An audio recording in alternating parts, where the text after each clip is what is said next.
अस्सलाम वालेकुम। तो आज की क्लास में जो कि हमारी फर्स्ट क्लास है MMP2 की, उसमें हम लोग फोरियर सीरीज़ स्टार्ट करेंगे और जो बुक हम फॉलो करेंगे वो है advance engineering mathematics bye Kreyszig. और आई होप इससे पहले MMP1 में भी आपको यही बुक लगवाई हुई थी। तो चलिए हम फोरियर एनालिसिस में फोरियर सीरीज़ से स्टार्ट करेंगे। फोरियर एनालिसिस में हम दो चीज़ों को स्टडी करेंगे, एक तो फोरियर सीरीज़ है और दूसरी फोरियर ट्रांसफॉर्म है। ठीक है, तो फोरियर सीरीज से हम स्टार्ट करेंगे। अब सीरीज़ जो है उसको स्टडी करने से पहले हम ये देख लेते हैं कि उसकी इम्पोर्टेंस क्या है। तो हमें पता है कि इससे पहले भी हम फंक्शंस को इनफाइनाइट सीरीज़ की फॉर्म में एक्सप्रेस करते हैं और उसका फ़ायदा ज़ाहिर होता है आपको, जो हमारी डिफरेंशियल इक्वेशंस हैं उनको सॉल्व करने में उसका फ़ायदा होता है। हमें एग्जैक्टली फ़ंक्शन नहीं पता तो हम जो है वो पावर सीरीज़ मेथड से अपनी इक्वेशन को सॉल्व करते हैं और उसके बाद हमारे पास एक सीरीज़ बनती है, तो हम उस सीरीज़ को पहचान कर उसका फ़ंक्शन लिख देते हैं। तो मतलब हमें ये पता चला कि हमारे जो सारे स्पेशल फंक्शंस हैं, जिनमें कि साइन, कोसाइन और टैन और हाइपरबोलिक फंक्शंस और लॉगरिथमिक फंक्शंस और एक्सपोनेंशियल फंक्शंस हैं, all these functions can be represented in the form of a simple series.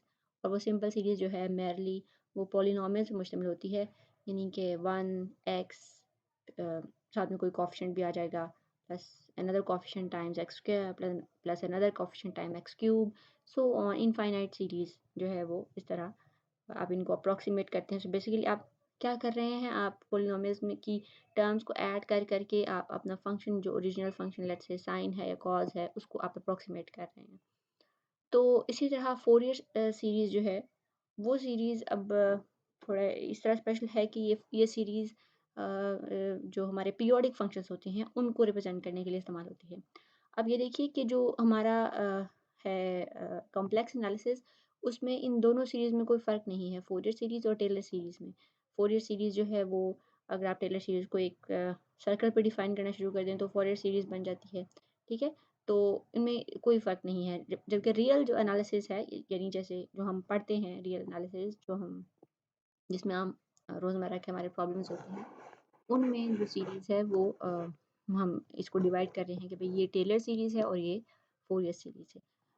तो फोरियर सीरीज़ जो है उसके भी इसी तरह जैसे टेलर सीरीज़ में मैं आपको लिख देती हूँ कि टेलर सीरीज़ जो है वो कुछ इस तरह की होती है। If I can choose a pencil. So अगर टेलर सीरीज़ को देखें तो वो होती है 1 plus x square plus x cube plus so on. तो इस तरह की हमारी टेलर सीरीज़ होती है। तो इसी तरह फोरियर सीरीज़ जो है वो भी उसमें एक इस तरह कांस्टेंट होगा और इस तरह कुछ टर्म्स होंगी और वो यूज़ की जाएगी किसी भी पीरियोडिक फंक्शन को रिप्रेजेंट करने के लिए। अच्छा, अब दूसरी बात ये है कि जो हमारी ये ट्रिग्नोमेट्रिक सिस्टम बनता है फोरियर सीरीज़ का, फोरियर सीरीज़ पहले देख लेते हैं कि कैसे ये होती है।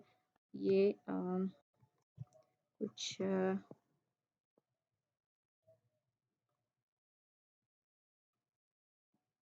इस तरह की नज़र आती है। इसमें एक कांस्टेंट उसी तरह टर्म होती है जैसे टेलर सीरीज़ में है, जैसे कि 1 यहाँ पर इसको ए नॉट कहेंगे, ज़ाहिर है 1 के साथ एक कोएफिशिएंट होगा जो कि अननोन होगा। सो ए नॉट हमारी कांस्टेंट वाला कोएफिशिएंट हो गया, कांस्टेंट वाली टर्म हो गई। फिर a1 times cos x, b1 times sin x। Actually मैंने जो ऊपर टेलर सीरीज़ देखी है उसमें भी साथ में ये कोएफिशिएंट्स आएँगे। कोएफिशिएंट्स हमारे अननोन होते हैं, उनको हम फाइंड आउट करके, अगर आपको याद हो पावर सीरीज़ मैथड में हम यही काम करते हैं। हम जो है वो कोएफिशिएंट्स फाइंड करते हैं। ठीक? तो इस तरह आप देखें कि कॉस की टर्म्स हैं, कॉस एक्स है, कॉस 2x है, cos 3x so on, cos nx और इस तरह फिर साइन की टर्म्स हैं। तो इस तरह ये जो हमारी है सीरीज़, इसको हम ये हमारी फोरियर सीरीज़ है। ठीक? तो फोरियर सीरीज़ में भी उसी तरह जैसे आम सीरीज़ जो हैं, यानी टेलर सीरीज़ और मैक्लॉरिन सीरीज़ में हमारे जो ये हमारे टर्म्स होती हैं, इनको आप वेक्टर्स भी कह सकते हैं। ये टर्म्स जो हैं ये आपस में ऑर्थोगोनल होती हैं, यानी इस टर्म का और ये 1 और x जो है या 1 प्लस एक्स जो है वो एक्स स्क्वायर के साथ या 1 plus x square x cube के साथ, ये सारी टर्म्स आपस में क्या है, ऑर्थोगोनल हैं। तो इसी तरह जो जो फोरियर सीरीज़ है या हमारी जो साइन और कोसाइन वाली सीरीज़ है, ये भी आपस में ऑर्थोगोनल है। चलें, तो अब हम बेसिकली जो ऑर्थोगोनैलिटी की बात कर रहे थे, ऑर्थोगोनल होने की बात कर रहे थे, उसका मतलब इन सिंपल वर्ड्स आप ये समझ लें कि जैसे आपके वेक्टर्स ऑर्थोगोनल होते हैं, यानी उनके दरमियान 90 एंगल होता है, तो दोनों जो है वो मतलब इसको इस तरह लें कि जैसे एक वेक्टर जो है वो दूसरे वेक्टर पे जब 90 एंगल के साथ होता है, तो दोनों का आपस में कोई भी हिस्सा शेयर नहीं होता, यानी एक का दूसरे पे प्रोजेक्शन 0 है। तो इसी तरह ये जो फंक्शन है 1x x square x cube, या ये जो फोरियर सीरीज़ के फंक्शन है 1 sine of x plus cos of x plus sine square sine 2x cos 2x, ये सारे फंक्शन जो हैं वो आपस में ऑर्थोगोनल होने का मतलब ये है कि इनका कोई हिस्सा आपस में शेयर नहीं हो रहा। और अगर आप किसी फंक्शन को इनकी टर्म्स में रिप्रेजेंट करेंगे तो ऐसा मतलब अगर ये म्यूचुअली ऑर्थोगोनल ना होते, परपेंडिकुलर तो नहीं कहना चाहिए यहाँ पर, ऑर्थोगोनल ना होते तो ये था कि आप एक को दूसरे की फॉर्म में रिप्रेजेंट कर सकते हैं। दे आर नॉट यूनिक ना, दे आर नॉट डिफरेंट।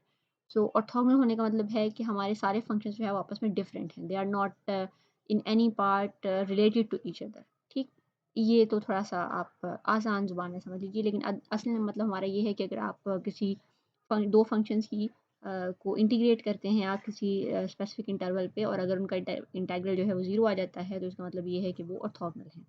हम आगे जाके ये प्रूफ भी करेंगे, ठीक है? तो इससे परेशान नहीं होना। अच्छा, इसको हम फोरियर सीरीज़ को ओडीज़ को सॉल्व करने के लिए इस्तेमाल करेंगे। आगे जाके हम देखेंगे कि अगर आपके पास एक ऐसी ओडी है, यानी डिफरेंशियल इक्वेशन की जिसकी जो नॉन होमोजीनियस है, यानी जिसका कोई मतलब फंक्शन आता है जिसपे नॉन होमोजेनियस इक्वेशन ऐसी होती है ना, जैसे y double dash plus 2 times y dash plus y equals to 0, और यहाँ पे आपको 0 के बजाय जो है वो कोई फंक्शन हो, तो इसको हम कहते हैं कि ये हमारा इनपुट है। तो इनपुट फंक्शन है, तो इनपुट फंक्शन जो है उस तरह की जो इक्वेशंस होती हैं उनको सॉल्व करने के लिए भी हम ये फोरियर सीरीज़ लगाते हैं। तो फोरियर सीरीज़ जो है यानी इसका मतलब बहुत ज़्यादा इस्तेमाल है पीडीज़ और ओडीज़ को सॉल्व करने में। पीडीज़ हम ज़ाहिर है अभी उनको टच नहीं करेंगे, वो beyond the scope of this course है। अच्छा, फिर आ जाता है, अब हम फोरियर सीरीज़ को से कर क्या रहे हैं।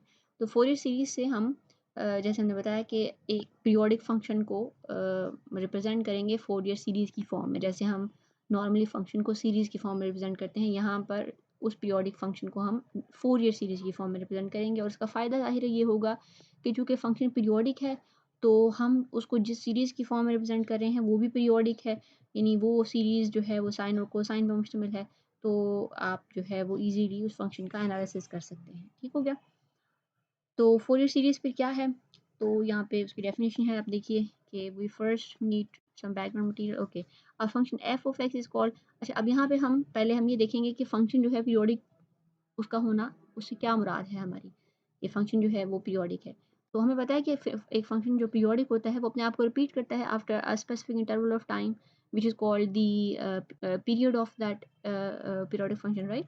So if f of x is a function, so the function of x, then uh, f of x plus p, where p is the period of f of x, यानी function का period है p, तो अगर आप उस period को function में add करेंगे तो you will get the function back, right?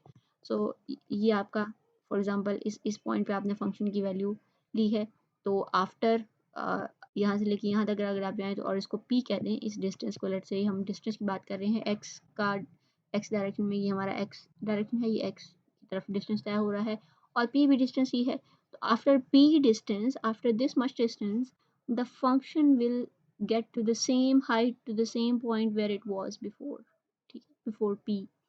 तो p हमारा जो है वो क्या बन गया फिर, पीरियड ऑफ दिस फंक्शन। ठीक, तो जैसे वो बता रहा है आपको, the function f of x is equal to ten x is a periodic function that is not defined.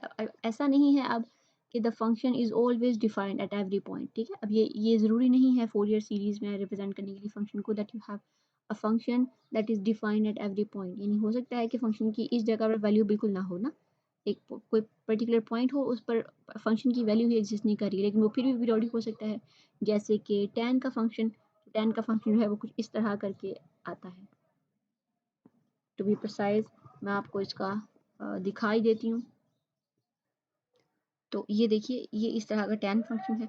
अब देखिए कि एग्जैक्टली पाई/2 पे फंक्शन की वैल्यू जो है वो इन्फिनिटी को अप्रोच कर रही है ना, क्योंकि आपको पता है कि पाई/2 पे साइन क्या होता है, साइन होता है 1 और कॉस क्या होता है 0। तो 1/0 इज़ इन्फिनिटी एंड तो ये बेसिकली इस पे इन्फिनिटी है। लेकिन फिर भी हमारा फंक्शन tan ऑफ x जो है वो पीरियोडिक है। It has a period. अब function is called periodic if it has a period, like उस पीरियड के बाद अगर वो खुद को रिपीट कर रहा है तो वो पीरियोडिक है। इट डज़न्ट मैटर कि फंक्शन जो है वो हर पॉइंट पे डिफाइन हो, ठीक है। डिफाइन होने का मतलब ये है कि function has finite value eight every point ना, तो ये ज़रूरी नहीं है। Function can have infinite value और अनडिफाइंड एट सर्टेन पॉइंट्स। इसी तरह अगर आपका फंक्शन जो है वो सपोज करें हमारा जो फंक्शन है लेट्स से वो कॉज ऑफ एक्स है। अब कॉज ऑफ एक्स का पीरियड क्या होता है, हमें पता है 2 पाई होता है। तो क्या 4 पाई भी इसका पीरियड हो सकता है? ऑफ कोर्स हो सकता है, क्योंकि 4 पाई के बाद भी तो कॉस जो है वो खुद को वैसे ही रिपीट कर रहा होगा। तो क्या 6 पाई भी इसका पीरियड हो सकता है? यस।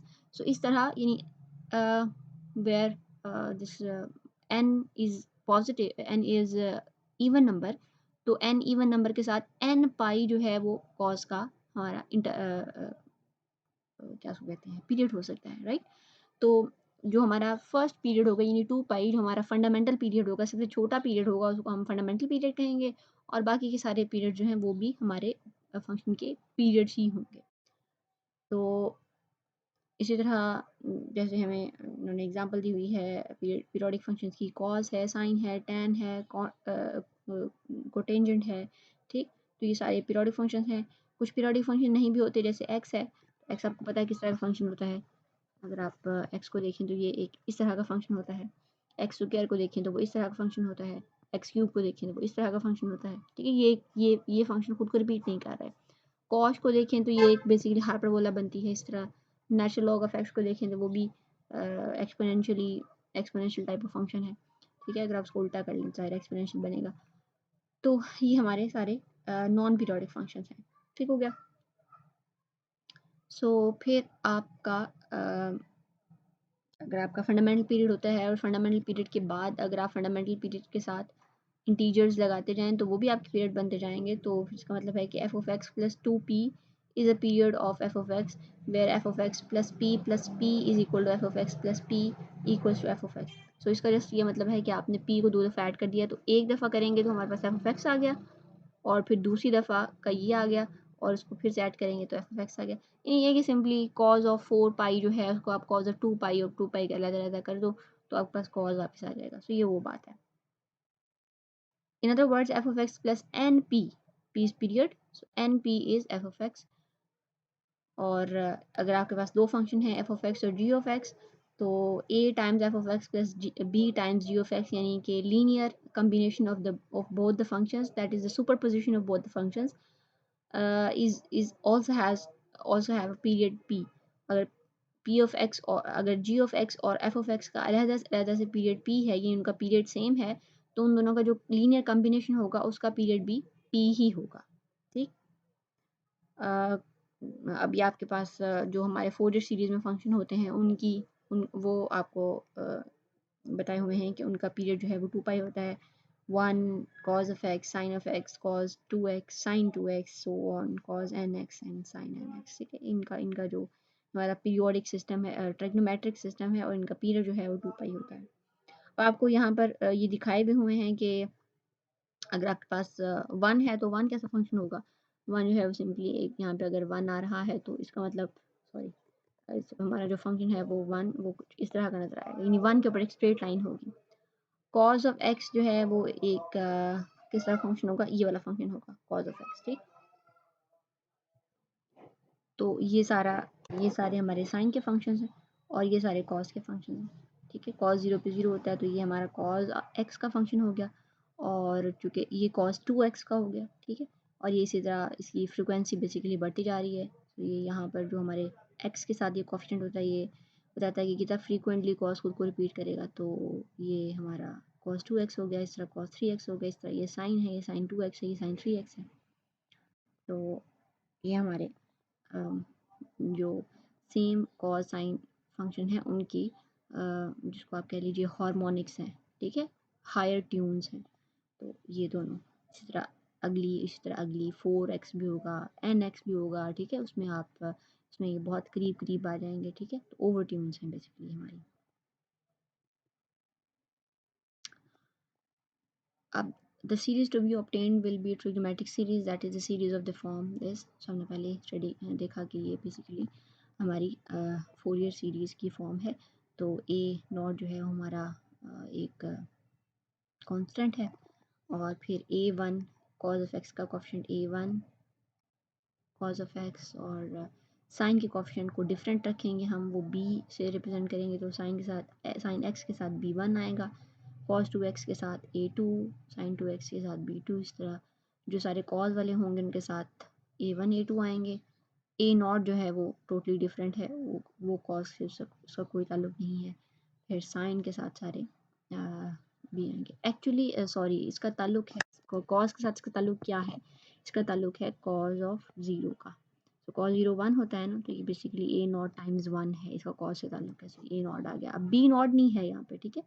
तो ये अगर आपके पास कोई फंक्शन सिर्फ कॉस की टर्म में रिप्रेजेंट हो रहा होगा तो आप देखोगे इसके अंदर ए नॉट आएगा, लेकिन अगर कोई साइन में रिप्रेजेंट हो रहा होगा तो आप देखोगे उसके साथ ए नॉट नहीं आएगा, बी ये नहीं, ज़ाहिर बी नॉट नहीं है, तो कॉस जीरो वाली टर्म बेसिकली ख़त्म हो जाएगी।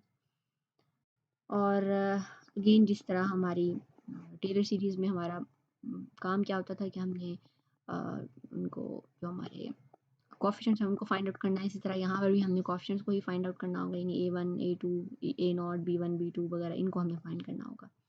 ये हमारा यानी इसके जो क्वेश्चंस हैं उनके अंदर ये हमारा टारगेट होगा। अब इस चीज़ को आप a नॉट की के अलावा जो बाकी सारी चीज़ है इसको हम एक्सप्रेशन की फॉर्म में इस तरह लिख सकते हैं कि n equals to 1 to infinity a n cos n x plus b n sin n x। इसको अगर आप खोलेंगे तो आपके पास वापस ये सीरीज़ आ जाएगी।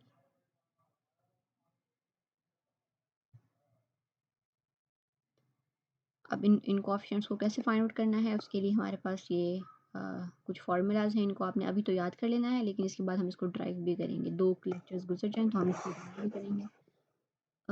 तो इन फार्मूलाज को हम ऑयलर फार्मूलाज कहते हैं, और ये फार्मूलाज जो कोएफिशिएंट है उनको फाइंड करने के लिए हैं। तो a नॉट को फाइंड करने के लिए फार्मूला ये है 1/2 pi minus pi to pi f of x dx। और जब आपने कॉस वाले कोफिशिएंट को फाइंड करना है तो यहाँ cos n x आ जाएगा, और जब साइन वाले कोफिशिएंट को फाइंड करना है तो यहाँ sin n x आ जाएगा। बाकी सारा फार्मूला ऑलमोस्ट यही है, एक्सेप्ट ये हमारे पास 2 जो है वो यहाँ पर नहीं आ रहा। ठीक हो गया। अब हम यूँ करते हैं कि एक एग्जांपल देख लेते हैं, उसको उसको हम डिटेल से देखेंगे ताकि हमें पता चल जाए कि जो एक्चुअली हमारी जो फोरियर सीरीज़ है वो किसी भी फंक्शन को कैसे अप्रॉक्सीमेट करती है। तो आई थिंक एग्ज़ाम्पल जो है वो हम इसी लेक्चर के दूसरे पार्ट में देखते हैं, ये लेक्चर लंबा हो जाएगा।